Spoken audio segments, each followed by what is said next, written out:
Marjorie Taylor Greene is already demonizing the what's being referred to as the Trans Bill of Rights that Representative Pramila Jayapal has put forward in the House. And if you're wondering, well, is she being reasonable? Is she being measured in her attacks against it? Well, she is saying that it will lead to trans Tifa riots.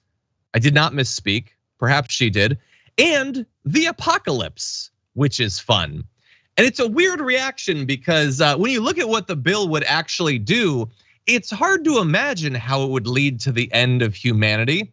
Let's see, it would call for adding new legal protections to the transgender community by updating the Civil Rights Act of 1964 to include gender identity as a protected class and taking other actions to ensure equal treatment, including the bill would call for lawmakers to pass legislation clarifying that it's illegal to discriminate against transgender individuals in employment, housing, and credit.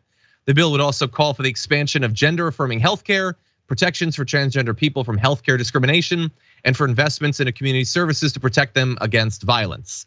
Now, how exactly you can read that and think, well, we're on the precipice of the end times, I'm not sure. I don't know why you feel like legal, like I guess allowance to discriminate against trans people for housing is some sort of necessary pillar of human civilization, but they apparently do. She tweeted out, sounding the alarm over the dangerous legislation just introduced by Democrats. Thread, 1 of 5. You know you're in for trouble when she decides to thread something. The Trans Bill of Rights was just introduced. It's a sense of Congress resolution, meaning it wouldn't have the force of law, but would lead to laws. And it's the most insane piece of legislation I've ever seen. 10 pages of mentally unstable wokeness. By that she means it would potentially benefit people in the LGBTQ community. That's literally all that means. The most insane piece of legislation ever, huh? Okay, I'm sure the left's base will love it. Mostly messaging that reveals that trans are the new protected class. I don't know why she has to speak in that fashion, but she does. Replacing BLM. In other words, prepare for trans Tifa riots in the future, but I believe these could be worse. Like if you're an international viewer, you might think, oh, is that a thing? No, it is not a thing. The trans community and Antifa are not the same thing. I've never heard of this before, and neither of those groups are anything like the way that she talks about them, but let's not get in the way of her demonizing all of her political opponents. Conscious, what do you make of this? Hey, sexual literacy, gender illiteracy is real.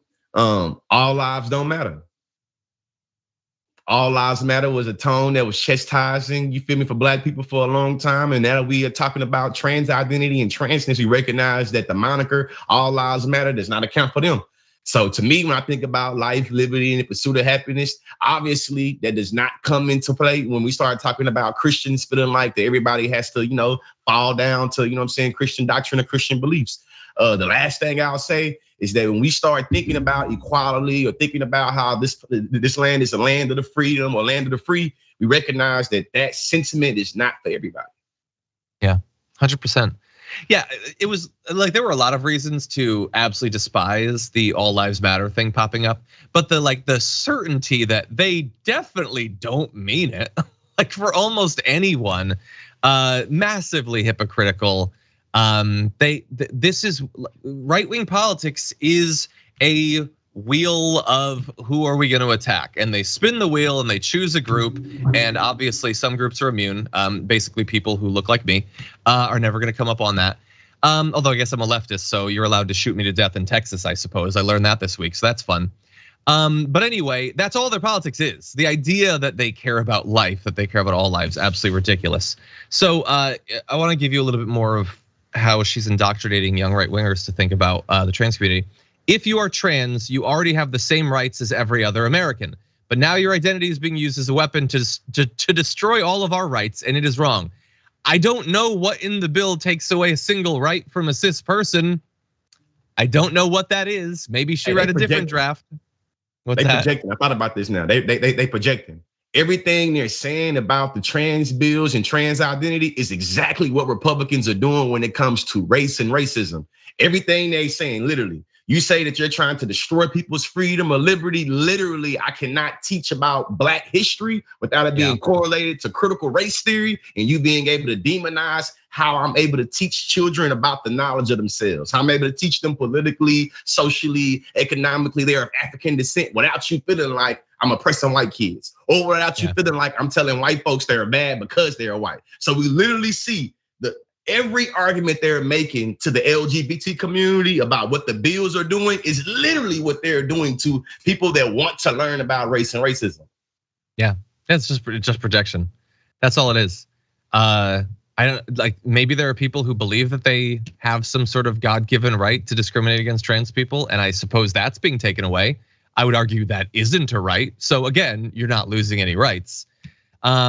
She goes on to say, it is designed to create a new protected class of people using identity in order to push a political movement that is based on absolute evil lies. Well, it is designed to create a new protected class of people based on identity.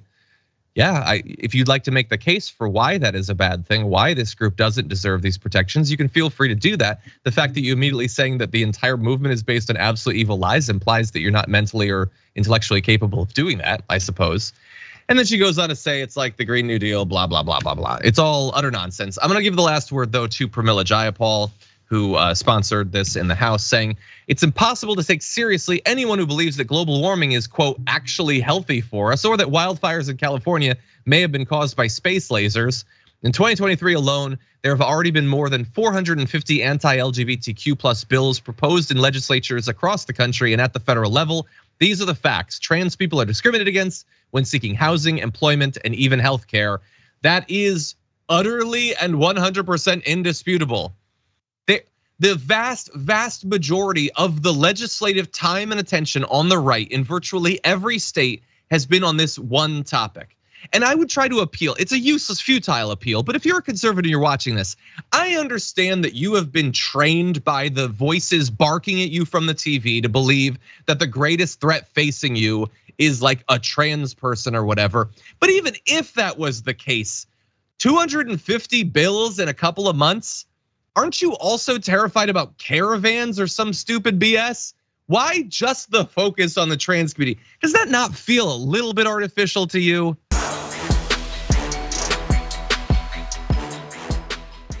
Check out the Damage Report podcast each day, wherever you get your podcasts, whether Pocket Casts or Stitcher or iTunes. You can join me as I give you the news and stories you want, with a range of co-hosts and interview guests jumping in on the fun each day. Again, that's the Damage Report, wherever you get your podcasts. And if you get them at iTunes, don't forget to rate and review. Sometimes I'll read them live on the show.